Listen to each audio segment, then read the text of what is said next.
Good morning, good afternoon, or good evening, and welcome to the podcast Until Titled Otherwise, featuring this week the wonderful Dan Hills. Hello. Ryder Broadbent-Smith. Hello. And myself, Ed Sanders. This week's topic is ghosts. Dan, could you tell me your thoughts on ghosts? Personally, I don't believe in ghosts. I've seen ghosts in films. The idea of ghosts fascinates me, but I don't actually personally subscribe to ghosts as being a real thing. I'm willing to be proven otherwise. What about you, Ryder? Do you have any ghostly experiences? I don't have any personally. Family members have had ghostly experiences, and I believe my family members, I believe that they believe they had those experiences. I mean, whatever they were, it still happened for them. I don't think they're firm believers. I think they've actually just had some kind of unusual situations, hallucinations. Actually, you know what? No, my personal experience. We used to have a cat called Tommy Thunderpaws. He was a big ginger cat. We got him on my 3rd birthday. He died when I was 16, and about a month later, he was very much kind of like my cat. About a month after he passed away, I remember one time sitting in my room, my legs up, and then I felt a kind of something brush along the bottom of my legs, looked down, and I saw him. Oh my God. So I saw my cat kind of walk below me. Was it a real cat? Was it a ghost cat? It was, as in the cat, there was no cat actually there. I saw a big orange cat, which was Tommy. But whether or not it was just a coping mechanism on me mourning for the sense that I had this cat, and that was maybe something that had actually happened, and the position I was in at that point reminded me of that. I don't know.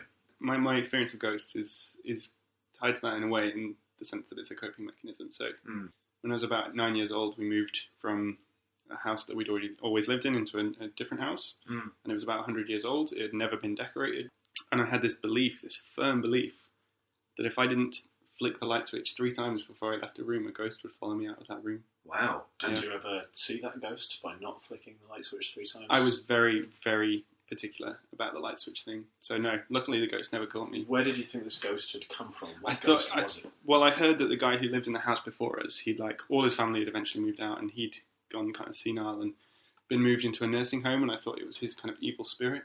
That's something that seems quite synonymous with ghosts, as in or kind of superstition and stuff like that, is changing lighting arrangements in a repetitive way and stuff like that. As soon as the house became decorated, this kind of completely subsided, and I grew out of it. It's only since we started thinking about ghosts in this last week or so that this memory has come back to me. So you were in this house and you felt there's an evil spirit of a man there. Why was he still there? Why is he haunting you and your family? Why was this man? I suppose. Still in your house? The skeptic inside me says that there wasn't a ghost. Actually, it's just my own childish imagination or obsessive compulsive disorder coming through and leading me to do these things. But then the slightly more scientific part of me is maybe it's a sense of ownership. Maybe I still felt like this house, although we'd moved in, although my parents owned it, was still kind of inhabited by the man who lived there before. Yeah. It was kind of his house still. You hadn't made it your own. I think that's some okay. So my mum told me once how she had a ghostly experience. I guess the house that her parents owned used to be a school. During her parents owning it, it changed a lot. As in they moved where doorways were, or where some stairs were. So she vividly remembers seeing someone walking across a room up to their ankles. So as in their feet were below the floorboards, because in the time that her parents had owned it, they'd raised the floorboards. But it was like this person was walking where the floor would have been when they lived there, and then walking through a doorway that was actually now a brick wall that used to be some stairs. So it was kind of like this, kind of seeing the memory of that person walking past. I can believe in that. Someone once said to me about how maybe if we're seeing a ghost from the 1870s or something like that, maybe at that same time someone from the 1870s is seeing someone from the 2000s. Crossing space-time, some kind of bleed, a temporal fold. Yeah, and maybe due to the significance of a location or a certain action that happens at those 2 times, but they can kind of be linked. Dan is a skeptic to ghosts. That's how you introduce yourself. How do you take this last discussion here, which sounded like there was experience of ghosts, there was some slight belief there? Again, it is experience. I've not experienced anything myself to say I've definitely seen a ghost. I believe in ghosts. I don't have any proof that ghosts don't exist. Mm-hmm. But the anecdotal evidence I've received to say that ghosts do exist can easily be. So I like approaching it rationally. A lot of these things are just people misremembering things, seeing light, catching things out the corner of the eye, but they all have a deeply personal or deeply emotional connection where it is possible that it's just your imagination. I'm going to let our listeners know how the format of this show is going to go. Each of the three of us here sitting around this table get to pose one question to the group, and in response the rest of the group will discuss in either philosophical, scientific detail, to the best of our knowledge, what we believe the truth to be. As it stands, we have no fact checker. And we've done very little actual research. This is all what comes from our own brains. Which is fine. I like my research coming into this. I watched the Ghost episode of Look Around You. And we were discussing it the other day. I read that article from, was it The Mirror? TheMirror.co.uk. The woman who, she took a photo at home, a selfie, to show her new blonde hair. And in that photo, she saw a ghostly face. A few months prior to that, some body people. Who are they? The cemetery men. They were coming to collect a body or something like that. Grave diggers. The body snatchers. Yeah. Well, they knocked on her door saying we're here to pick up a body, and she was like, "No one's here. No one's dead here anyway." And it turned out it was meant to be for the other flat. Spooky. It was a bit weird, and then ever since she saw this ghost face, she's now decided to sell the property that she's in. A wise move. The photos on that article were fantastic though, because she was posing in a lot of kind of exaggerated, scared ways. It was like using the money from those photos and the money she's got from selling. She's probably now in quite a nice house. Yeah, that's what she sold. We'll link to that article in the description of this podcast. And I've got to say that my research for this episode comes from reading at least 60% of the Wikipedia page about ghosts. Nice. Yeah. Wow, so that's the majority. 60%. I don't know, just like bits of... You know when your eyes still move across text? It doesn't go in. Not really registering. So yeah, so stay tuned for the first question after this short break. I made a bit of a snafu. We all made a snafu. I made a mistake. I was recording the intro on the computer's internal mic, which is nowhere near the quality of this beautiful external microphone. That we will not plug until we get sponsorship from them. You know who you are. Mm-hmm. Do they though? No, they don't. But, they'll find out. We'll send them a letter, or an email. I think a letter is better. Send them audio messages and be like, "We've recorded these audio messages with your microphone. Please, will you give us some money?" They won't. They might reimburse us for the one that we're using. Yeah. I doubt it. Loads. We can have 50 microphones, like all around the studio that we're in right now. It's a great studio as well. Mm-hmm. For such amateurs as ourselves here, we're still learning the ropes. It's nice to be in such a professional surrounding. It's making me feel much more positive about what we're trying to achieve here. So building on that positivity, let's lead straight into your question. To the first question, thank you for guiding us there. So the first question, I have the inaugural podcast question. If you were to become a ghost through the conventionally accepted means of dying, be that natural causes or more violent circumstances, what would be the first thing you wanted to do as a ghost? In the parameters of this question, do I know how long I'm going to be a ghost for? Because, say if I'm only going to be a ghost for 72 hours. Well, let's take a step back. What is a ghost, firstly? We're accepting kind of the conventional wisdom that you die, and that's what enables you to become a ghost. So we'll take that as a fact, a ghost fact. I guess you look at the emoji for a ghost. It's like a bed white sheet. Bed sheet over a guy with some eyes coming out of it. You know, Casper, the film that we also. So I guess an ethereal body, as in not there's no physical presence to it, but they maybe have control over some things in the real world. Yeah, and can we communicate with humans in this as ghosts? Well, I guess the question That's is the defining thing. Can you speak to people who are still alive? Can you fly? What kind of binds you to the world? It's more a question what you think you should be able to do as a ghost based on what you think a ghost is. So I feel as a ghost you're still probably bound through normal travelling conventions. Maybe you can hover at a running speed. You have to get on a train. But yeah, you'd have to get on a train, and if you wanted to go to another country, you'd probably have to get get on the plane. Pretty You certain they can't can go through walls, though. Yeah, I'd agree with that. So, yeah. See, I like this idea of being able to travel through things. I think would be one of the first things I explore. So there's certain things that we will never see. You know, we can never go to the centre of the planet. Oh, that would be cool, yeah. We can never get small enough to see the nucleus of an atom. Yeah. Could we do that as a ghost, though? What if a ghost could do these things and explore these things? How would you... If you're kind of bound by other travelling parameters, so you're having to get on a train to travel a long distance, even though you're a ghost, can you just go through the ground? Like, I would have thought I could, because if I can go through walls, then I'm not strictly bound by the travelling parameters. Have you ever played Minecraft? Yep. If you're in creative mode, you can kind of go up and down and just kind of like that. You can move in all directions. I feel as a ghost, you can probably. It's kind of like having a new set of controls for your body. Like you can go up and down and through things. I would like to say maybe ghosts are real and they're all just hanging out in the centre of the earth, or they've got like an underground palace. Maybe they're cold because it's a lot warmer down there. Yeah. Isn't it? You know, all that geothermal heat. so do you think ghosts can still feel? Well, I think on that subject, there's one topic that we've not talked about yet in terms of what you do as soon as you become a ghost, which is comfort your loved ones.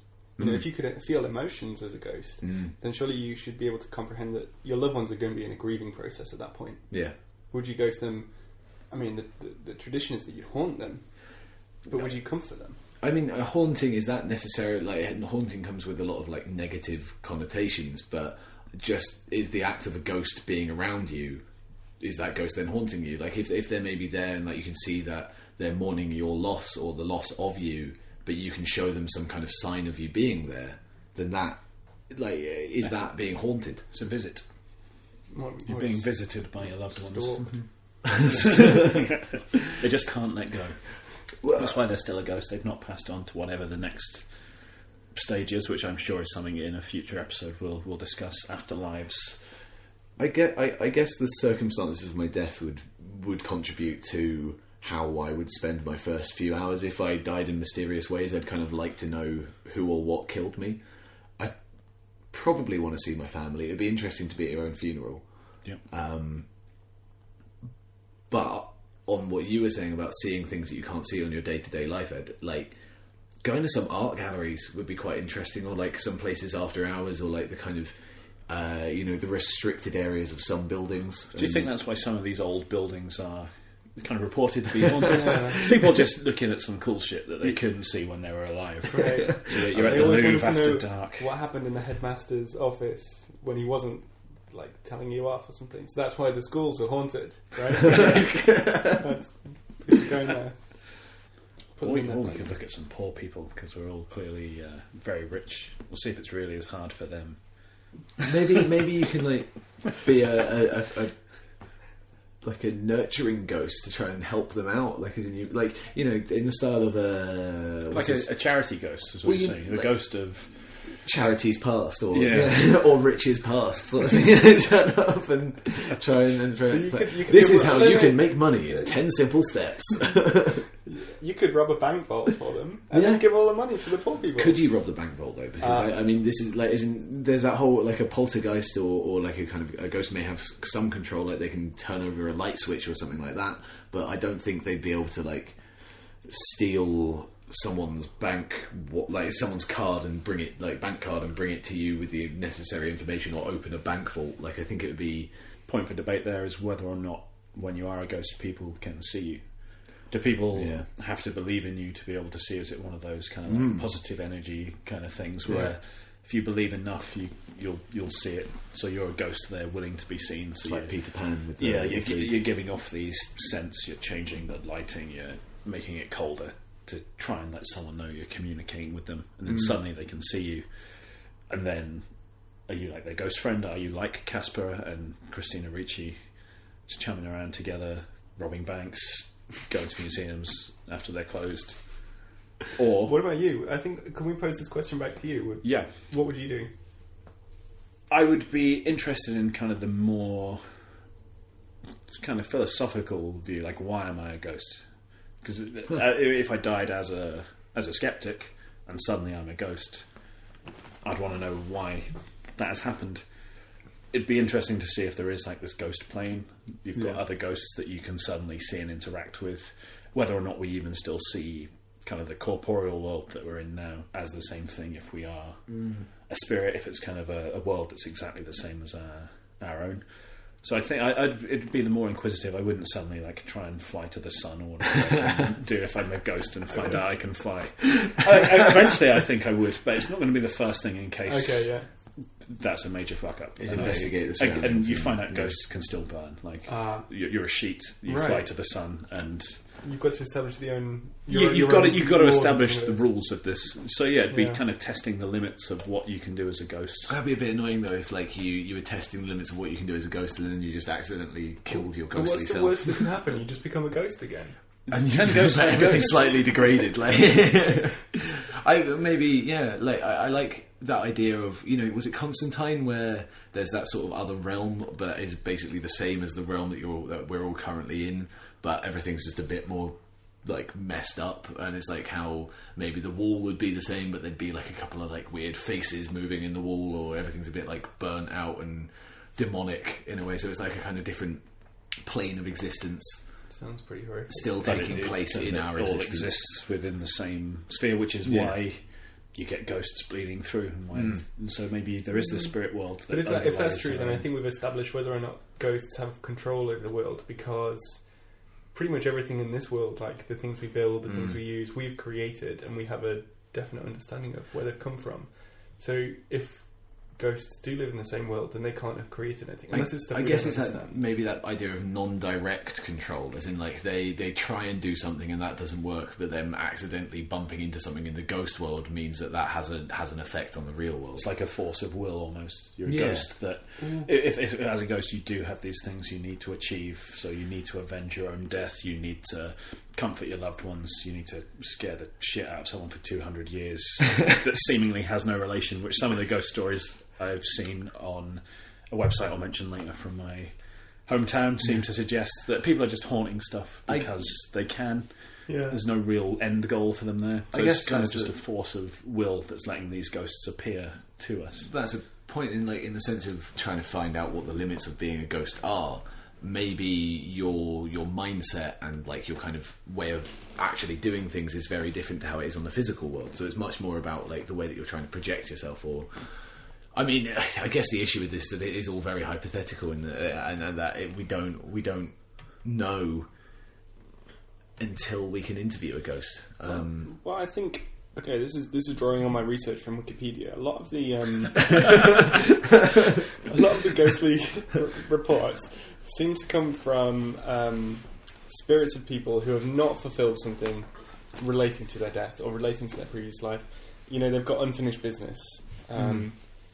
I think this is definitely something that I'd be interested in doing, and maybe this is where haunting comes from. Is that I'd want to make sure that the person who got the last laugh on me, who ended up murdering me, if that's the case, if that's how I died, that I make sure that they feel the shit that they caused me in their waking moments, in their life, whether it's intentional or not. Maybe I drowned on a ferry that wasn't properly provisioned with lifeboats, so you go and haunt the lifeboat provider.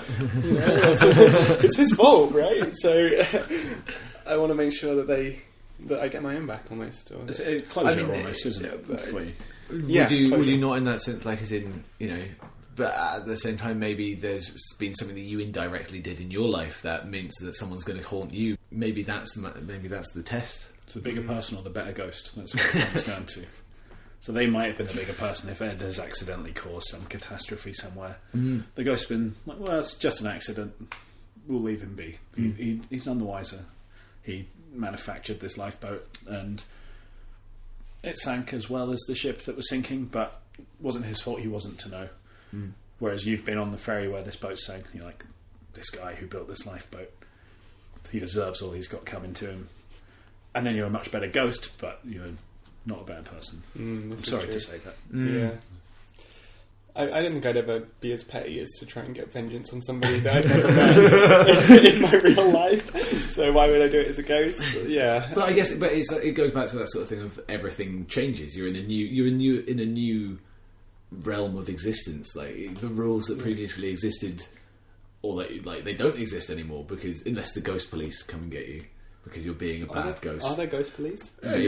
Police who die must be like. Do you if So you like are a NYPD, policeman? Are you What was still it? There was that film with Ryan Reynolds and Jeff Bridges. R.I.P.D. R.I.P.D. They're the ghost police. Yeah. How have I not seen this film? I don't think seen anyone's it, seen it. But yeah, no. Every cop gets a ghost who's like their partner, and then that's about all I know. It's the Rest in Peace department. So, like that would be a nice thing to do. Like if I could be a ghost that kind of just helps out, Yeah. not in a haunting way. Or like I'd pull a few pranks. Like I'd do some funny hauntings. Why don't we call a close on this question and then move on to the next one? Are we good? Is this a... Yeah, like again, I think we've helped define what we think ghosts are and what they should be able to do. So far, ghosts are a kind of... They're there, but they're not really there. They're, well... they can burn and get on trains.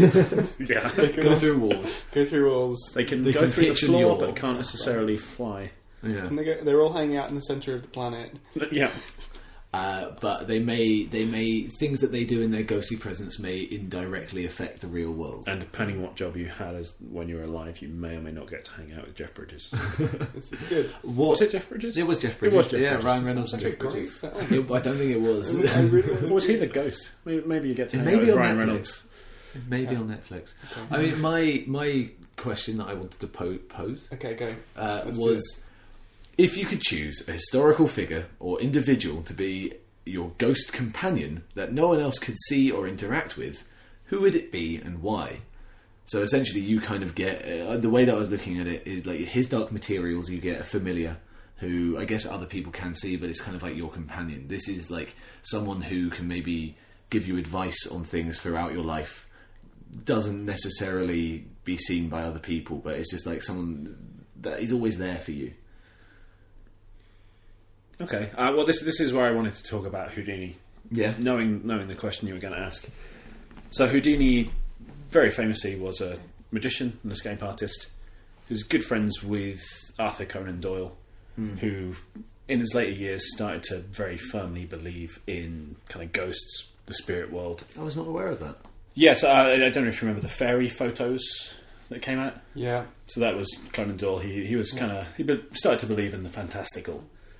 So after World War One, he'd lost a son in the war, and he fiercely wanted to kind of get in touch with him. His wife became this medium, quite famous in kind of the 1910s, 1920s. I'm suddenly out of breath. It's the ghost, Quite man. an exciting What's topic. happened there? No, I tried to not burp on mic, and Never hold then it back held again. my breath. Let it go. So yeah, his wife became a very famous medium. She was known for automatic writing. So they would do all these seances and stuff. And Houdini wanted to get in touch with his mother. He was very close with his mother, but he was very much a skeptic, similar to me. He was open to believe if they could prove it was real. Yeah. And there was very famously an event where Arthur Conan Doyle's wife did a reading for Houdini to try and contact his mother. Did some automatic writing. She produced like 15, 20 pages of this message supposedly coming from Houdini's mother, and he just publicly denounced it, and their whole relationship kind of went up in flames. Wow. He devoted a lot of his later life to debunking these charlatans, these spirit mediums of the day, and that kind of drew them further and further apart. Doyle would basically believe what he could see. So if he saw someone move a table around, it was a spirit moving the table. If a medium produced ectoplasm out of their genitals, which some of them did, he would believe that was ghostly apparitions coming out of them. Wow. Houdini, with his kind of background in magic and vaudeville, was able to see through a lot of these tricks. He was able to replicate a lot of them and would kind of say to Doyle, look, I can be a spirit medium, we're talking to ghosts right now. Or I'm just sliding this table with my hand whilst you're looking at my other hand. Yeah. And so then they grew apart, but he always vowed if he could come back as a ghost, he would. So his wife held a seance for him every year on it's either his birthday or the day of his death for 10 years until she just gave up. She's like, it's not worth waiting for a man that long. So he never managed to come back as a ghost. Okay. So I'd like to You'd have like to give him Houdini that opportunity. as my personal ghost friend, who no one else could see. Yeah. So the joke would be between us. we'd have a great time. And the irony is he'd be there disproving ghosts exist whilst being a ghost himself.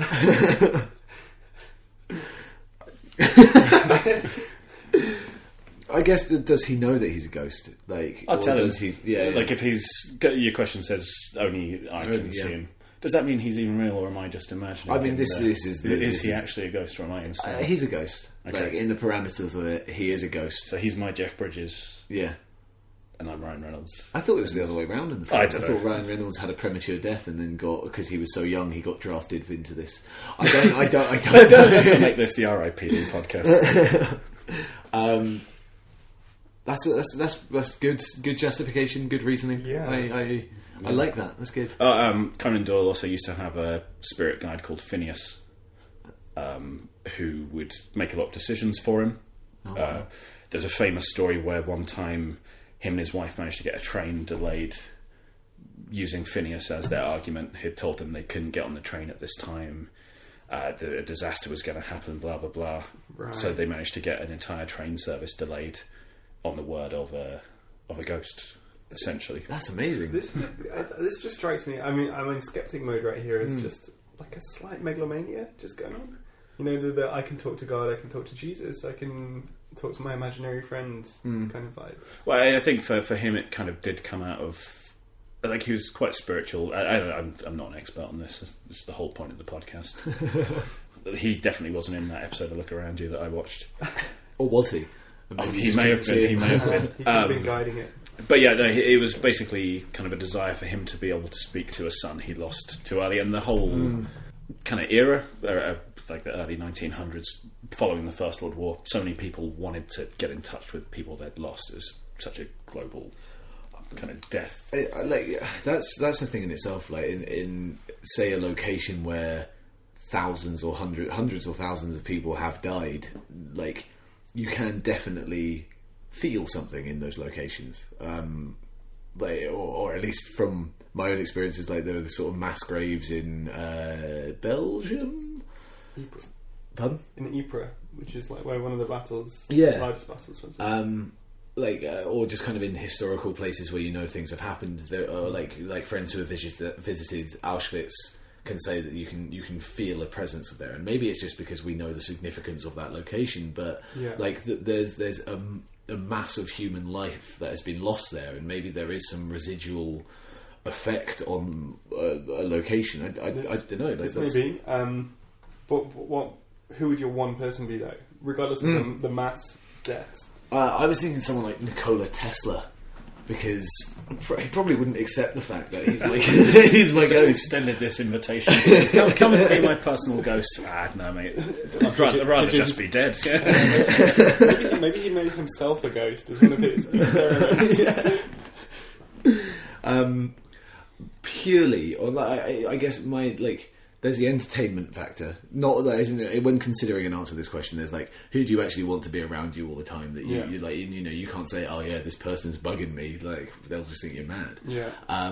But like a great inventor or a kind of a great mind, Intellectual, giving that another chance to maybe have a shot at influence the world could be quite cool. I I was reading his Wikipedia. He had hundreds of patents. Oh yeah. One of them was the thought projector.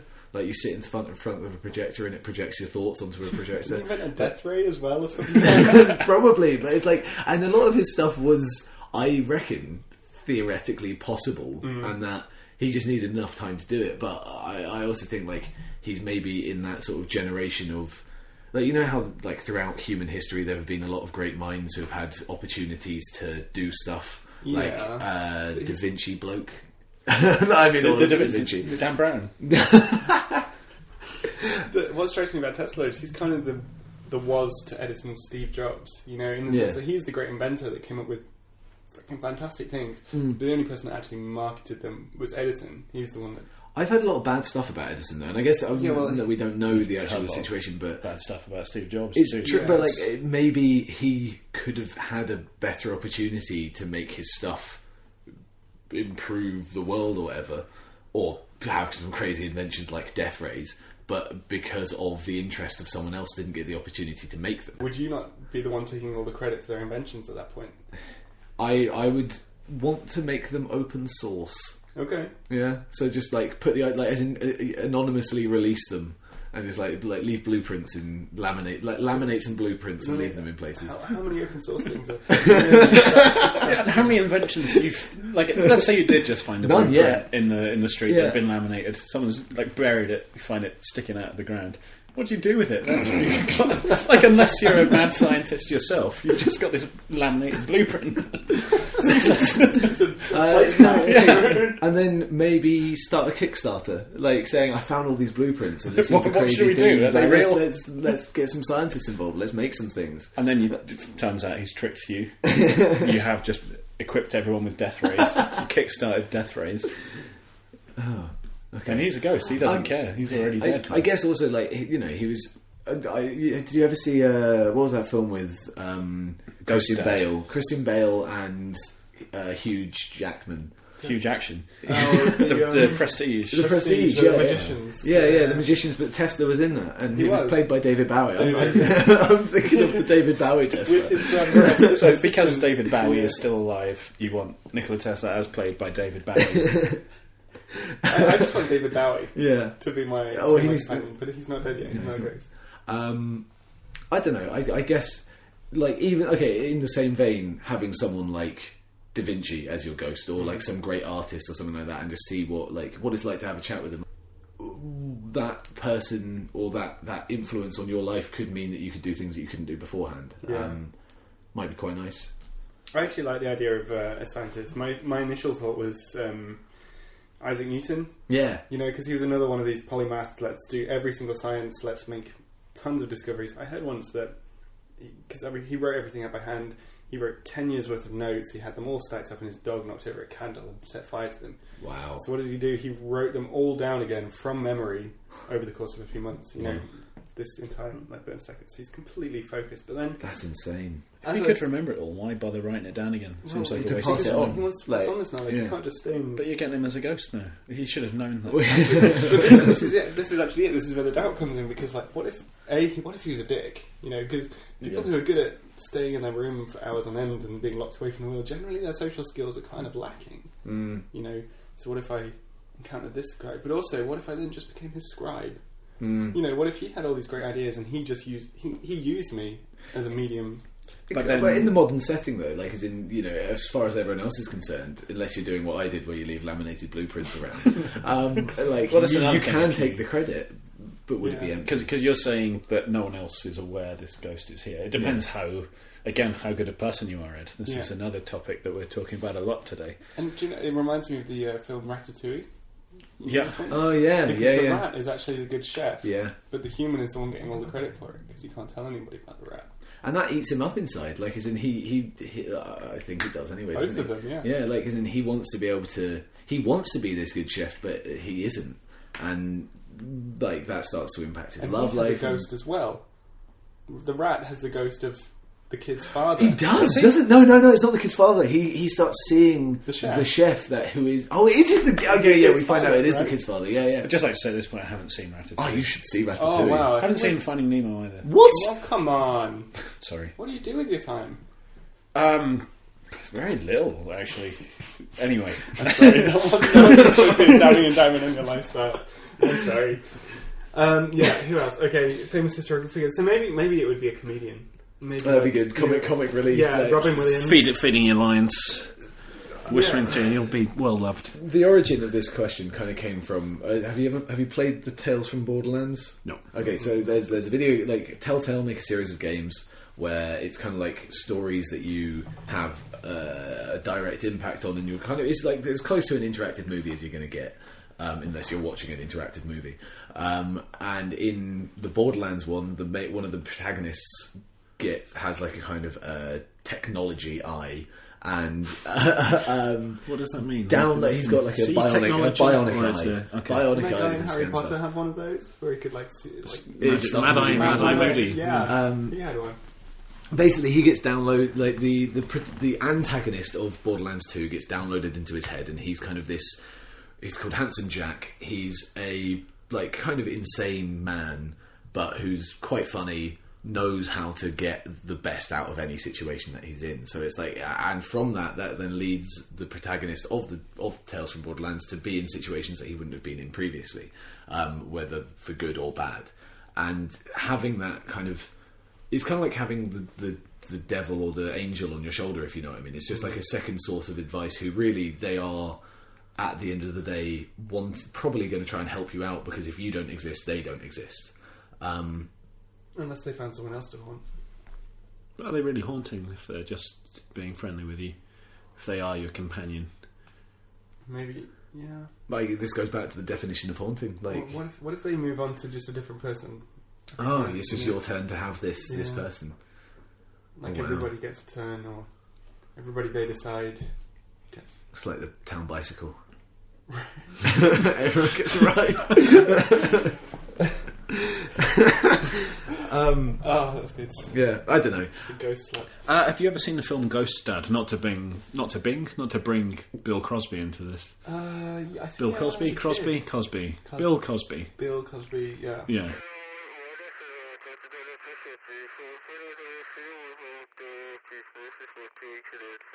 Too far. Sorry.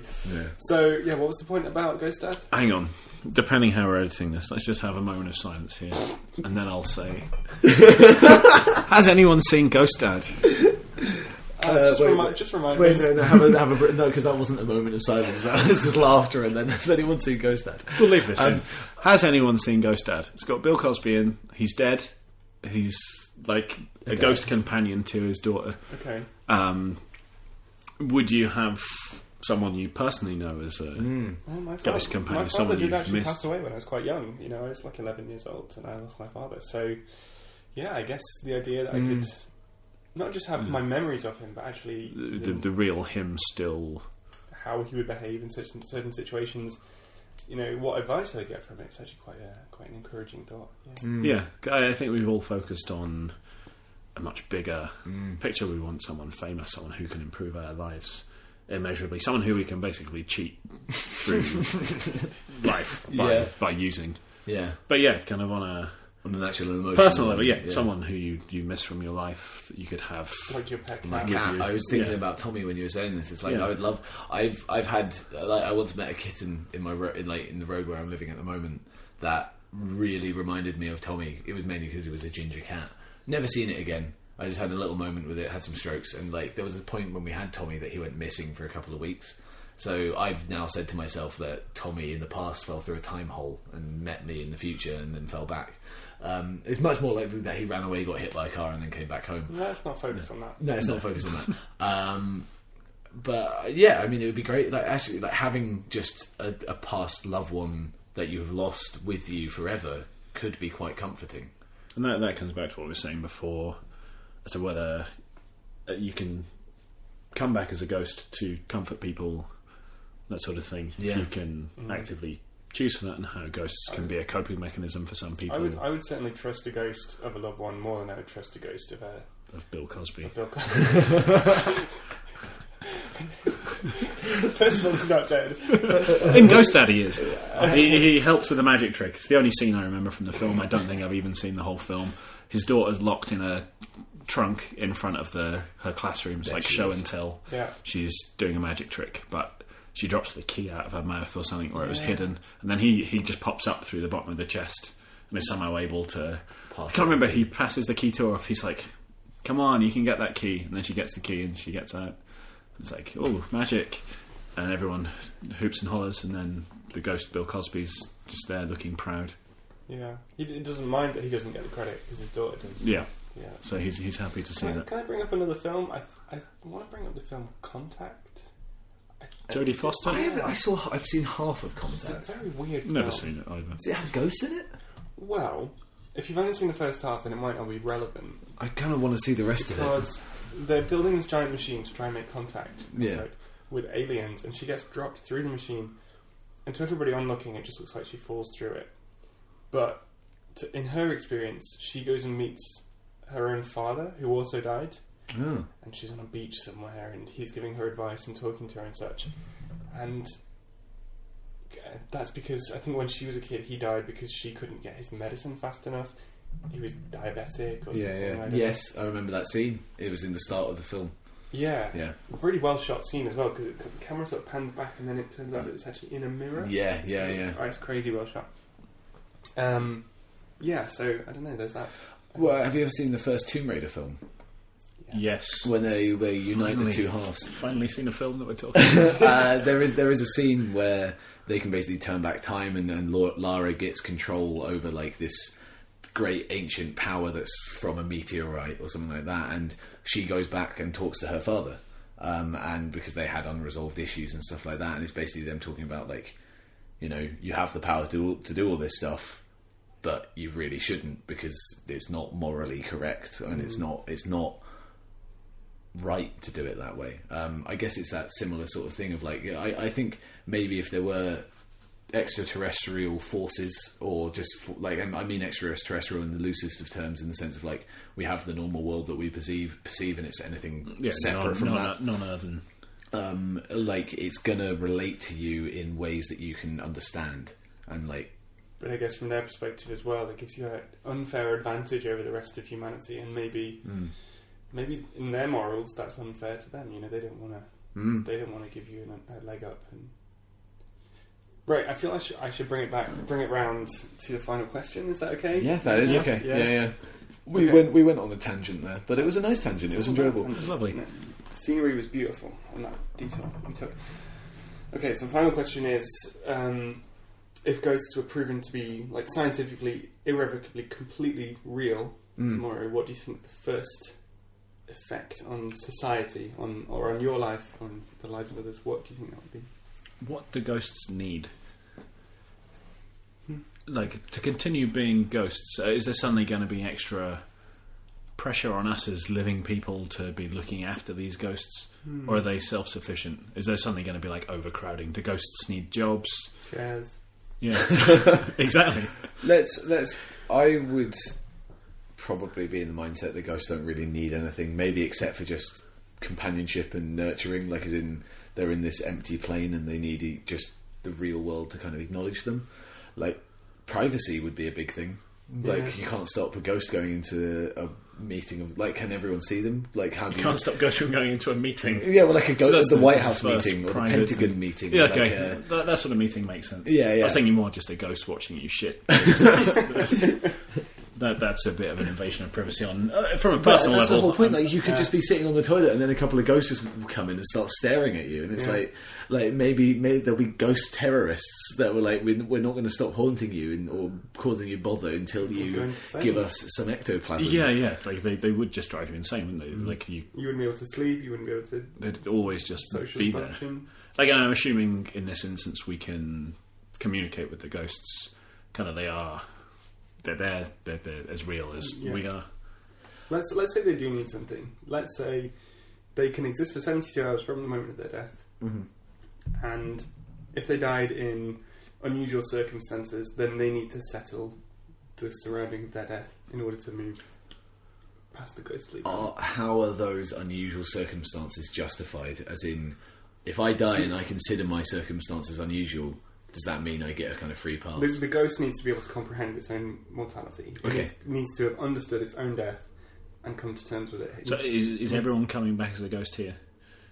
Yeah. Without question. Anybody who hasn't had closure on their own death. If somebody has had, 5 years living with cancer and they understand that they're going to die, that's closure has already happened. If somebody has gone swimming with sharks and understood and signed a waiver, said, I understand that swimming with sharks is highly likely. Legally, you cannot be a ghost. Yeah, maybe you would do. Yeah, contractually. The afterlife is somewhere I will stay. Then they will stay. But otherwise, people come back as ghosts.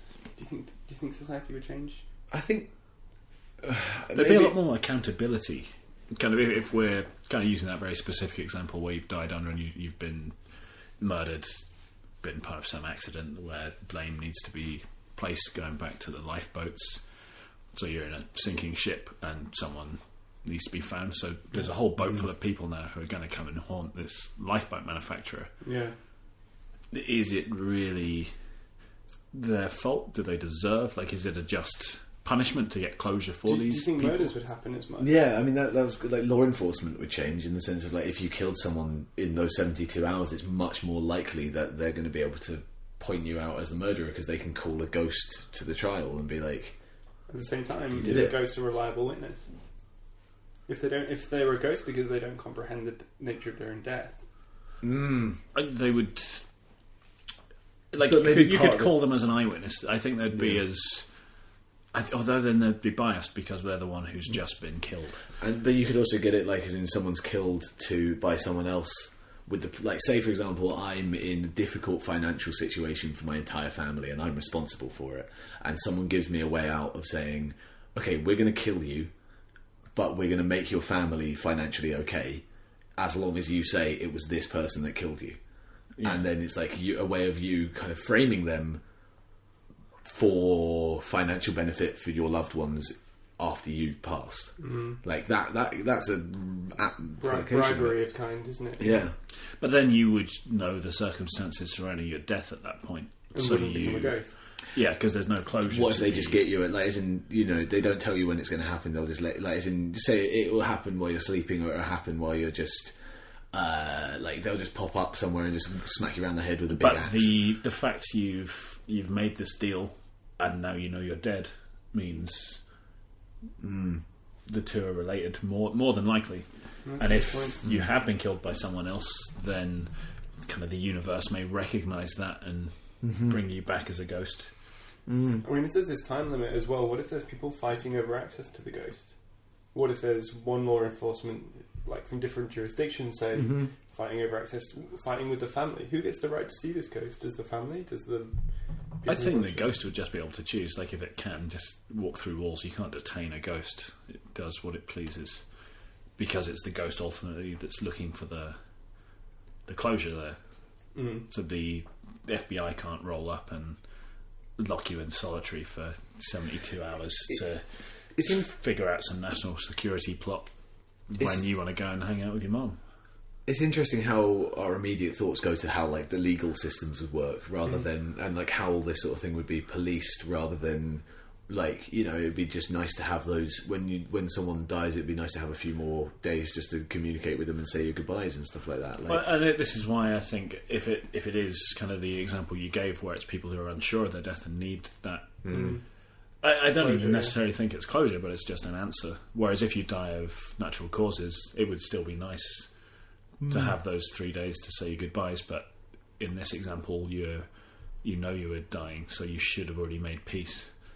There's one other change that I'd like to touch on, which is what about every single one of our scientific theories that has just, in the course of a day, been proven completely incorrect?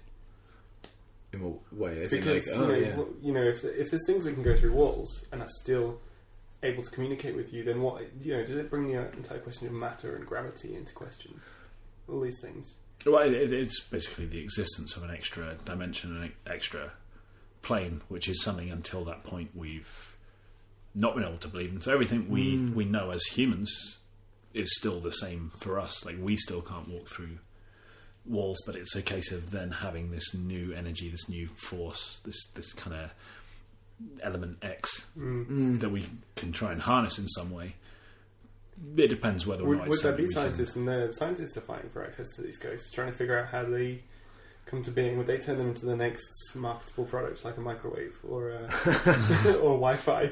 your own personal ghost. Was it like an episode of Doctor Who where it was kind of like that with there was like the ghosts were coming back through. It turned out that they were Cybermen, but they were kind of being all run by a company that was like, we have access to the ghost power, and it's like kind of putting that there was this underground. Was it even? It was like in the centre of the earth. This is where I think that was where all the ghosts were hanging out. I've never even seen that. Yeah, episode. it I was love like that they episode. were being harnessed as a power source or something. Correct me if I'm wrong. Oh, so they were being held against their will? Not really. No? Okay. I No, don't. there were two episodes. There's one that happened in the David Tennant time where there was there were just like these kind of weird white humanoid forms that were moving around London, and then it turned like they opened up this kind of like they had these big levers that they could pull, and it would open up this kind of crack, and then things would kind of come through it. Turned out that it was actually Cybermen, But then there was another one where someone died, and like there's that message where it says like, "Don't cremate us," because they can, like, the dead people can still I'm pretty feel. certain that was the Cybermen as well. That was also the Cybermen, yeah. So what we need, Ed, Cybermen is are ghosts. Cybermen. They understand how ghosts work. Are Cybermen good guys or bad guys? Bad. Well, I mean, Wow. from Well, their it's perspective, perspective, they're good. Like, I mean, Right. they're emerging with. They are a form of merging with technology, I guess, and it's like. They're basically men wrapped in tinfoil. Maybe that's all we need to do. Maybe that's all the budget that the BBC had at the time. Yeah. Making- But if Cybermen were real, if we were to wrap one of us in tinfoil now, maybe we could start seeing ghosts or harness that energy. Should we try it? Let's do it. No, Yeah. I'm out of tinfoil actually. Yeah. I've got cling film. Would that work? No, it's like that bit in Full Monty where I never really understood that. He wraps himself in cling film, and then eats a Mars bar. Why wouldn't you do that? Again, so The Full Monty is a film I have seen, but I do not remember that at all. I don't remember it at all. I think he's upset because he's a bit fat, and then he wraps himself in cling film because it's kind of like a corset. Mark Addy, Right, character, okay. the guy, Yeah. the king of the north. No, he's Yeah, not king yeah. of the north. He was It's king Mark of Baratheon. Mark Baratheon. Oh, good old Mark down the road, bro. yeah. Yeah. Right. Yeah. Anyways, derailed. So he like tries to make himself thin Yeah, and then he eats a Mars bar. as comfort food. Yeah. It makes sense. Like the I two just related, or I like, feel it's like quite a temporary solution. does he wrap to himself in cling problem. film so he can eat that Mars bar? Or is he wrapped in cling film to be thin? Because I think it he's makes wrapped in sense. cling film to be thin. Like, assuming I've misremembered the film Does that completely. really work though, or does it just push it in other places? Well, it's same as like the Is that why he's eating the Mars bar to test? He wants to see if there's an extra bulge suddenly appears. And Mars bar's the quickest way to do that. Wants to see if there's a little gap he's missed, and suddenly it looks like he's got a hernia popping out of him in the shape of a Mars bar. Well, it's like those machines that like you could stand in and they rub your body really quickly, and it's like that band that goes and gets rubbed around you, and it's like the idea is to move the fat from one part of your body down to another part. And Is that? I thought it was just rapid movement to like stimulate muscle. trigger the use. muscle Yeah. movements. It's not. I mean, I have likely misunderstood how that machine works. Otherwise, every time you went for a massage, you'd end up with all your fat around your ankles, unless they smooth you out afterwards. I love the idea of the end of a massage, just get a rolling pin, undo what they've done. We've gone off topic. Have we? Have we? Or maybe, yeah. Everything. Do you think a everything is ghost could connected. give you a massage? Okay, Well, have you ever seen the film Ghost? Like, Well, 'cause like- I haven't, but I know they make some pottery, and there's like the ghost has an influence over how that pottery is made. It's very erotic. I was focused on the top three. Ryder, Yes. if you could sum up the last hour's conversation with one sentence, what would it be? Okay, why don't you... Ghosts are okay. I can ask Dan the same question while you think, if you Yeah. like. Dan, do you want Spooktacular.